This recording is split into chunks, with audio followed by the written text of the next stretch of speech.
Hello and welcome to the Brutal Iron Gym podcast, where our goal is to cut through the BS and deliver the brutal truth about topics related to health and happiness. So today's topic is a mindset topic, and the title is Just Say That. so this kind of comes from, this isn't really like the gym world as much as this is just kind of like life advice that due to some recent conversations with clients and even like family and friends and stuff, I think that this topic is something that can help a lot of people.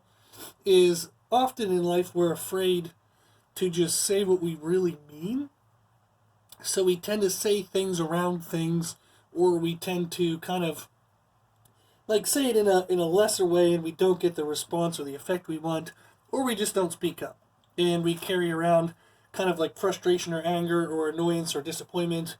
We carry around emotions with us as baggage, and that weighs us down, and it can actually cause us to miss the best parts of the current moments we're in because we have this baggage from the past carried with us. So it's kind of like if you're going on a beautiful hike and you get to see the scenery. It's a beautiful, wonderful day. It's very nice and sunny. The weather's actually not too crazy hot. There's no bugs annoying the shit out of you trying to eat you. So it's a really good day. But you're carrying an 80-pound backpack up the mountain as you're going for the hike. Ugh, not good, right? So hike up a mountain on a beautiful sunny day would be much better without 80 pounds on our back. So we tend to have, like, we would not enjoy that hike if we were carrying an 80-pound backpack as much as we would enjoy it if we didn't have to carry that 80-pound backpack. So that's kind of the idea, is we will enjoy life more if we don't have to carry around emotions from the past. So disappointment, anger, frustration, yada, yada, yada. So that's the idea. And part of us being able to get rid of baggage from the past is being clear in our words and our intentions. So, an example of this might be like where if we're asked to do something and we either really don't want to do it, or in order to have to do it, like to fit it into our plans, we have to break plans with somebody else. And most commonly, when this happens, we are either giving up something like time for ourselves, like me time, personal time, to go do this favor, this thing we don't really want to do. Or we're breaking off plans with close loved ones because we just kind of think like, oh, well, they'll understand. And yet, like, we break off plans with close loved ones to do the plans or do the help for somebody who maybe is a nice person and stuff, and maybe they're even an okay friend, but they're not the loved one. So we tend to kind of cast aside the people closest to us for the people who are kind of a little bit further away. And that's a pretty, like, backward, back ass, as they say, way of doing things, because the people you love the most should get the most of you. And then it should filter out from there, not the other way around. So again, I think the reason why we get into trouble with this is we fear disappointing other people or making them angry, or like we're unsure of what their reaction might be. But we know our loved ones love us, and even if they're disappointed, they'll say the right thing and say, oh, I understand, and da da da da da. We tend to have like a safer emotional reaction to letting down loved ones than we feel like if we were to let down a stranger or a boss or coworker or something like that. So we tend to avoid the discomfort of a negative reaction from a stranger. We avoid that by disappointing people, loved ones close to us, because it's a more comfortable reaction. So we're kind of a selfish response. Like, we don't want to have to deal with the unknown, so we would rather hurt someone close to us so we don't have to deal with that unknown. So it is kind of selfish. It's not really like the best thing to do. And then in the same way, it's kind of selfless in the sense that we're helping this other person, and we're not helping ourselves. We're not spending time with the people we want to be with. So we're kind of hurting ourselves, again, because of this fear of letting down this like stranger or this lesser known person, and not even sometimes letting them down, just you're afraid of the ramifications, like the negative response. Okay? So that's kind of like a summary of it all. And there's been examples where, like, I've talked with like friends or family, and they'll be like, say, like, let's say you're trying to get together with like a group of friends, and you want this one group, but there's this extra person who like kind of feels like you maybe should invite them, but don't really want to invite them because they're a Debbie Downer, or like maybe they're just kind of like they don't fit into the clique well, like they're kind of brash and harsh, and they kind of cause like negativity in the moment. So they're either a Debbie Downer or they're a negative person, or they just kind of they don't fit quite into the group. But yet you feel guilty, so you kind of sort of like think you might need to invite them, but you're not sure. So then basically what ends up happening is you kind of like half-ass invite them. You're like, hey, like so you first of all you put it off till it's late, and then say like, oh maybe they'll accidentally already have plans, since I waited late, and then you'll say, hey, we're kind of sort of getting together on Friday night, but it's okay if you can't make it. I know it's late notice. If you already have plans, that's fine. So you start kind of like giving them ways to get out of it, in the way that you invite them. Whenever like that person's gonna feel the wishy-washiness of your response, they're gonna know that you're giving them options for for the reason, because we all have the same damn kind of behaviors. So we know when somebody's doing it to us because we've done it to somebody ourselves. So what ends up happening is if they do accept the invitation, they're going to come with a Debbie Downer attitude or a kind of a shit attitude because they know they weren't really truly invited, the best of it, like kind of like wholly or completely, and or they'll skip it and then they'll be like kind of snooty and it just kind of doesn't get the good reaction that we would want. So we're better off either just committing to it, fully inviting them, embracing them, or not invite them.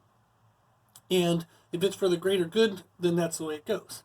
So I've had this gym now for 8 years, and I've tried not to be a total hard ass unnecessarily.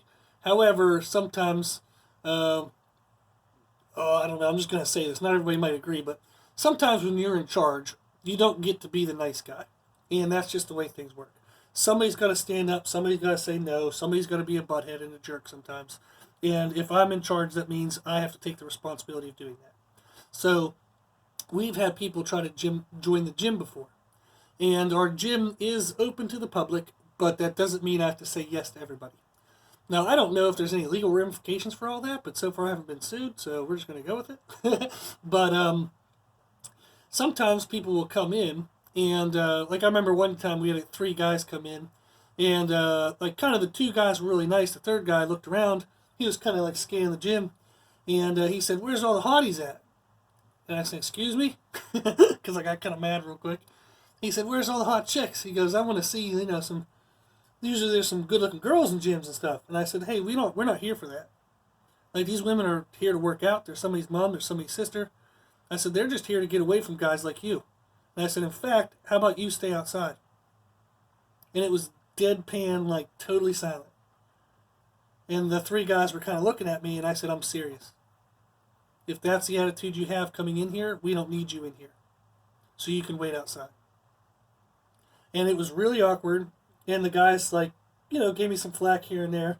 But the other 2 guys stayed and did like a 20-25 minute workout as the guy outside was probably on his cell phone, like telling everybody I was an asshole. But I didn't let him in the gym, because that's not what this gym is for. This gym is not for coming in here and oogling girls and making them feel uncomfortable or any of that shit. So if you want to pick up girls, go to a bar. So that's an idea of something where, like, I had to speak up and, like, say what I wanted to say, because if I wouldn't have had that uncomfortable conversation, some girl in the gym might have had an uncomfortable day with that douchebag kind of staring at her or trying to hit on her the whole time. So by me skirting the responsibility of having that tough conversation, I was turning on that kind of, like, I would have been passing on that negativity, that opportunity for negativity, or that burden of negativity to someone else. And I definitely wasn't going to try to do that. So this is kind of what I'm talking about in a roundabout way, is sometimes we need to speak up and just say what we want to say, either to protect ourselves or protect others. And being clear and being truthful doesn't mean you're being mean. So just because somebody doesn't like the truth doesn't mean you're wrong for saying the truth. Now, you can be wrong in kind of the manner in which you deliver it. So if you kind of deliver it like an asshole and they treat you like an asshole, then yes, that's your fault. So we're going to talk a little bit about how to kind of say the truth in a way that is the least negatively impacting on the person. But just because you're being truthful doesn't mean you're being mean. And it doesn't mean that you should modify the truth to avoid the person thinking you're mean. So I think one of the biggest mistakes we make in life is we hold ourselves responsible for other people's reactions to things. And that's absolutely inappropriate in my mind. We are responsible in how we deliver a message. I do think that there's good ways and bad ways of saying things. So that doesn't, excuse us from the responsibility of like tact of how we say the truth. But it's not our responsibility to control someone else's reactions. You can't do that, by the way. The only way you can avoid having a negative reaction from somebody is to never speak to them. So that's not going to be helpful in certain ways, in certain cases and stuff. But that's the idea, is here we need to be clear, we need to be truthful, and we need to absolve ourselves from the responsibility of their reactions. I think if you can do those three things, you're going to live a much less emotionally baggaged life, and you're going to kind of be more true to yourself and who you want to be and what you want to do in your life, who you want to spend time with and how you want to spend your time. So we need to kind of take on those three things and commit to them the best we can. Now, I've tried to do that in business, and it has not won me friends in every scenario. So we've had people want to be a trainer at the gym, like asked to be trainers, and their knowledge was not adequate, or their personality wasn't a good fit for us, or they were focused mostly on money. We've had people who tried to sell a bunch of drugs before, and I'm like, you're completely insane if you think you're coming in here and doing that. So we've had some issues before. Like I've had a trainer. Well, I shouldn't use exact examples, so maybe lesson learned on me. But we have had people behave in manners that I didn't want represented in our business. So I've had to speak up and tell them that they don't get to be a trainer here, and that's either they were already a trainer and I had to fire them, or they were wanting to be a trainer and we just kind of didn't let it start. Those have been ridiculously tough moments. I've been told to go F myself many times in business. But that's what you got to do. So sometimes, to protect the greater good of this environment, or the greater good of my conscience and morals, I sometimes have to remove other people from my life, or remove the acceptance of certain behaviors from my life. And I think we all need to do that.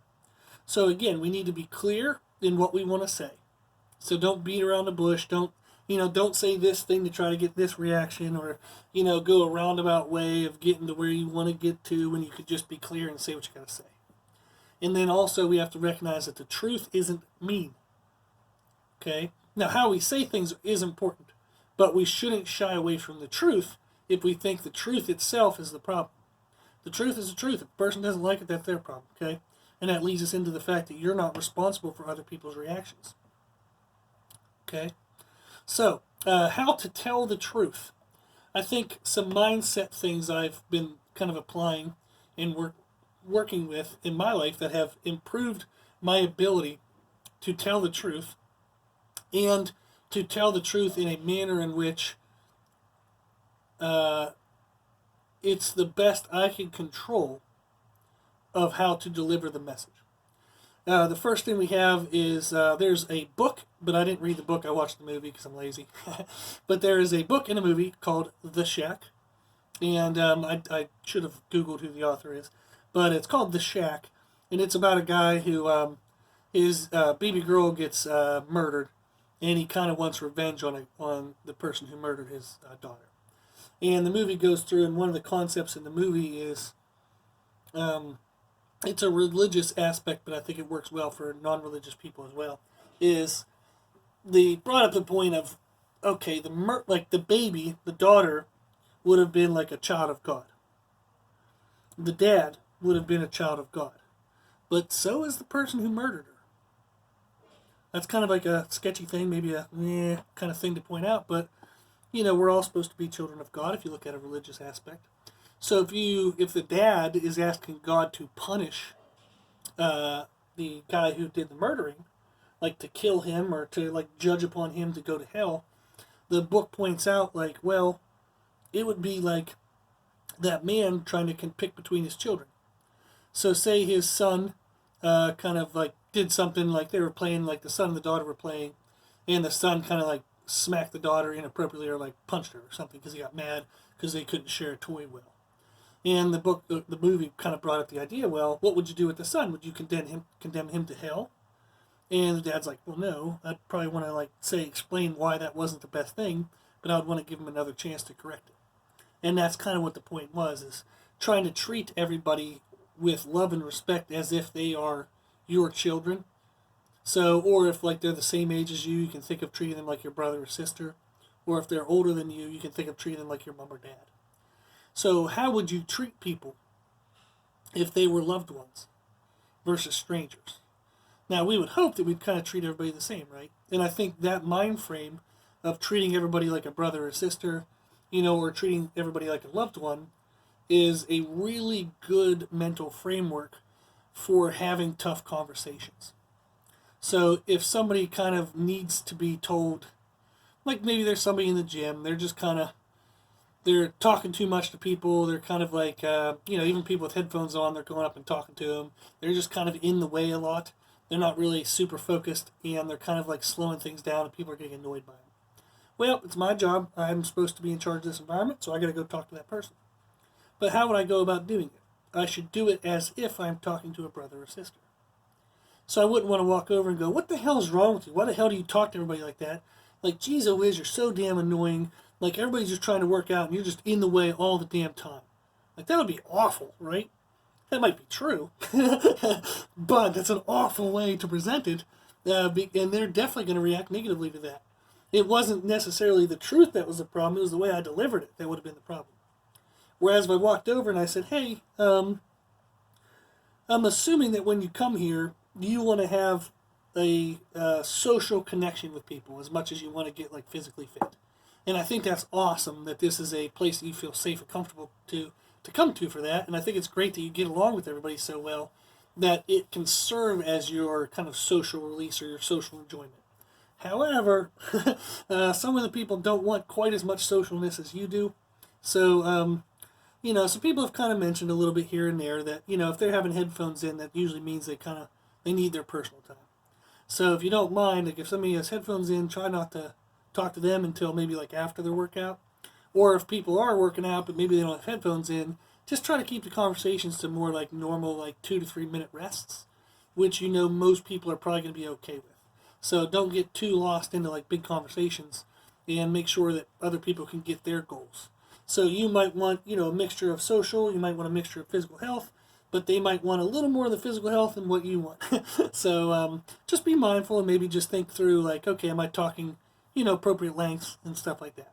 So I just wanted to bring it to your attention so that way you can still get along with people and people don't try to avoid you or anything like that. We love having you here, and I just want to make sure it stays as a good experience for you. So something like that. I got a little wordy there because I don't have any of this scripted. But that is a much better way to deliver the message. And it's how you would almost want to tell a loved one, right? You would want to explain to them a little bit of the reasoning. You'd want to say it with kind words, and you'd want to say it with I don't know if sympathy or empathy, whatever, something like that term, in which you're recognizing their needs in this conversation, as much as you would recognize the needs of the people who you're trying to protect for the conversation. So that's kind of the idea. So if we treat everybody like a brother or sister, or like they were our own children, or they were our mom and dad, that's going to be a much better approach for how we have to deliver the truth, is delivering it in a loving manner and with respect, and paying attention to both sides of the situation. So understanding that both sides have needs and wants, and you're just trying to find the middle. So something like that. Another thing that we've talked about in the past in podcast number 67, titled Think Before You Speak, is there's an acronym of THINK, T-H-I-N-K, and that can help also decide on whether you need to say something and how you should say it. So the acronym, the T is for truth, so is what you have to say truthful. So before you say it, make sure it's the truth. If it's just an opinion, or if it's I heard this around this, but I don't really know if it's true, you just heard the gossip around the water cooler, so to speak, make sure you know things are true before you bring them up to people. So that's the first thing. Then honesty is the H. Make sure you're honest when you talk to them. So maybe it's truthful, and you kind of maybe don't want to be direct, so you're going to tell them some kind of like side made up story that maybe kind of gets the point across, but it's kind of wishy washy and it's kind of iffy in how you're handling it. So just be honest.